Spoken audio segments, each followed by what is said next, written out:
Russia owes $50 billion to the former shareholders of Mikhail Khodorkovsky's oil giant Yukos. That is the ruling from the arbitration court in The Hague. After a legal process that's lasted nearly a decade, the court ruled that Yukos was in fact expropriated by the Russian government. But Moscow always insisted the business was split up in accordance with market regulations. Well, Russia now has 10 days in which to appeal the court's decision. What's a few $1 billion among friends, or for that matter enemies, might mean very little to Vladimir Putin at this stage of his arrogance, or any stage, to be honest. The man with blood on his hands over the downing of flight MH17 has been busted by an international court for stealing. And there's plenty of current discussion if his subjects, we mean, of course, his citizens, either know much about the truth or even care to know. Let us dive into the mind of the bear. Welcome back to MidPoint, graduate of the U.S. Air Force Academy, veteran of Desert Storm, and international bond trader with intimate knowledge of how the global mind works on so many levels. Also author of Sugar and Currency, both available in paperback. We call him our man in his suitcase. Todd Wood joins us again today from Kiev. Todd, how are you? I'm great, Ed. Thanks for having me back on the show. I appreciate it. Always a pleasure. You are in Kiev, correct? I am. I'm sitting right outside of Maidan Square here, where the revolution happened in February of this year. Let's talk a little bit about, first of all, money. $50 billion Russia gets bagged by the International Court in The Hague for what is called an expropriation. And I'm laughing only because, as I say it, the laughter already immediately starts. Expropriation of a company called Yukos. Didn't the Russians and Vladimir Putin just steal this company as they do so many others? They even sent the owner to jail for 10 years, correct? Well, yes, and the story is deeper than that. I mean, the sin that Khodorkovsky did or committed was that he challenged Putin politically, and that's a big no-no, and that was Putin's first chance to show his displeasure, and he did it quite effectively. If you've seen the before and after pictures of Khodorkovsky before he went to Siberia, and then 10 years later when he came back, he's quite a different man. And when he was released, he went straight to Germany, and I'm assuming will never head back to Russia.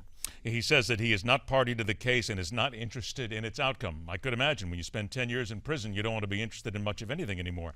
Is it fair to say that people who deal with Russia on any basis know that if they are dealing with Vladimir Putin, who is former KGB, that the people around him are indeed KGB trained or certainly have the KGB mindset, and if you do go against him in any way, you could simply just disappear like so many people did during the USSR? Well, he was definitely brought up in that mindset for sure. And it's not just the security apparatus he has surrounding him. It's his oligarchs, like Khodorkovsky was one of these people that basically support him, and he allows them in turn to make as much money as they want by stealing, if you will, Russian businesses and siphoning off profits for themselves and hiding them overseas. So those two groups of people are who keep him in power.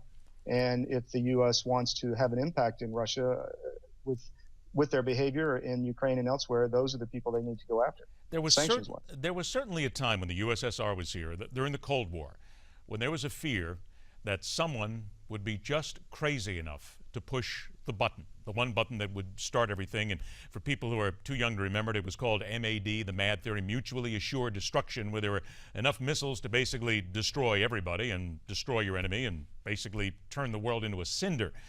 But knowing that we've now supposedly come a long way since then, is there a concern in Europe that the erratic actions of Putin, are they either just really well done, thought out, cunning moves by a former KGB guy who's just interested in money, or is it partially the fact that this guy could be one of the nut jobs and could be somebody that sooner or later could just put his finger on a button for no other reason than it looks like fun? I actually don't believe that about Putin. I think he's, just like most of the Russians around him, are rational people. They're not terrorists like in the Islamic sense, where they value death and are just looking to go see Allah. That's not the case, I believe, with the Russians. I think your prior, the way you spoke of him is true, in that he's very cunning. He has an agenda, and he's patient, and every inch he's allowed to take, he will take. And when he's stopped, he will sit and wait until he can take another inch down the road. I think that's what he's doing. So you sit in Kiev right now, and let's talk about taking inches down the road. There are more reports of the United States certainly coming up with what they call photographic evidence showing that there were missiles, shells that were sent from Russia into the Ukraine and certainly into the areas there around Crimea. What's the general consensus of the people there in Kiev right now as they face this sort of possibility of discourse and war every single day? Well, this is what Americans need to be aware of, is that we have, for the first time since World War II, a conflict between two European nation states in Europe. And that is significant. And there was a battalion, and I'm sitting here at the Media Crisis Center in Kiev at the Ukraine Hotel in Maidan Square, where Colonel Lysenko, every day of the Ukrainian Armed Forces, is giving briefings on what is happening at the front. And there was a battalion, a 79th Battalion, I believe, of Ukrainian airborne troops that was completely wiped out, they believe, by Russian artillery when they got near the border. So this is a real shooting war, and it could get a lot worse. The Ukrainian army has been making real progress. They had a huge victory over the weekend where they pushed the separatists out of a stronghold, where they were receiving a lot of weapons out of Russia against the border. And so now the question is, if Russia doesn't intervene, the Ukrainian military is going to solve this problem on its own very quickly. However, that's a big if Russia doesn't intervene, and Putin has to make a decision. Does he come in with his own troops, or does he abandon the separatists? I mean, and that's going to be interesting to watch. Todd, there is certainly a feeling here in America that to this day, the Russian people themselves have no real idea what's going on, that they are continuing to get propaganda, that they don't get the entire story. Now, certainly we have the internet, you have phones, we have global communication everywhere. It's tough for some people to think that even at this day and age, a country as modernized in many ways as Russia would still have people who don't know what's really going on. From your perspective, from the people you talk to, from your travels through Europe right now, do the Russian people know what's really happening? Are they getting any sort of truth as to what Putin's been involved in, not only in Ukraine and Crimea, but also with regard to Malaysian Flight 17? Well, first of all, Russia is not ubiquitous with the internet like it is here. The cities, of course, are heavily wired, but out in the countryside, they are not. So that's one thing. So they believe what they're told. And in the cities, the majority of the people want to believe what they're told. They don't want to believe the Western view of things. And there are some extremely effective propaganda coming out of Moscow and out of the Kremlin.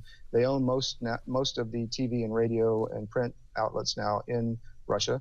But the real issue is that Russians don't want to believe it. They want to be proud of their country. They want to be respected. And that is going to be a problem that the West has to find out how to deal with, is how to connect with the Russian people and talk to them directly. And if we don't do that, then they will continue to be fed a bunch of lies until it hits the fan down the road. What would be the best way to do that, Todd? I think you need leadership. I think you need, every president has reached out to the Russian government, whether it was, since FDR, all the way through Reagan. And, Reagan reached out to Gorbachev and they found a solution. I think we need leadership, which we are severely lacking in right now. This administration doesn't have a lot of Russian experience in its leadership positions. And I don't think they really care about that region of the world compared to other places. So that's what I think we need, is a president who will pick up the phone and say, let's meet in Iceland or wherever and solve this problem so we don't have a real European war, and find a way for both sides to save some face and stop this. Is it a matter of not having enough Russian experience, or is some people have charged not having enough guts? I think it's both. I think he does not want to spend he thinks, one thing you don't do is call Russia a backwards, third world country, regional power, as he did. You don't make fun of Putin's slouch. I mean, these are just things you don't do to a Russian president, because all he's going to do is come back at you in another way. And I think the lack of competence in dealing with this government in Russia is a big problem in what we're seeing today. I got about 45 seconds left here. Apparently, over the weekend, Vladimir Putin failed to return several phone calls from Angela Merkel, the Chancellor of Germany. And of course, we've talked about this before. There's a very cozy relationship growing there, and certainly has been for some time, between Germany and Russia. Right. Is there a feeling whatsoever that perhaps Merkel and others are just about at the end of their rope with Putin, and they may start actually thinking of things that they need to do that might impact them economically but need to be done? Well, yes, I do think the downing of the flight was significant. And, the Western world, including, the Eastern European NATO countries, et cetera, really think it was the separatists who shot it down, probably accidentally. So, yes, I think you've seen a real tectonic shift, if you will, here in Europe, where people are starting to say we really need to apply some real pressure here. Otherwise, it's just going to get worse. Let's see if something happens. The man in a suitcase, Todd Wood. Always a pleasure to talk to you, Todd. Please be safe while you're there. We look forward to the next time we catch up with you. Thanks a lot, Ed. Take care. All right, my pleasure. The scope of EU sanctions, the triple lock, the French demanding protection of their defense contracts, Germany concern over reliance on Russian gas, British fears that sanctions would hit the city. The Europeans have got to do something. Later on this hour, Around the Dial with talker Wayne Dupree. After the break, what political types said on Sunday. It's coming up right here on MidPoint.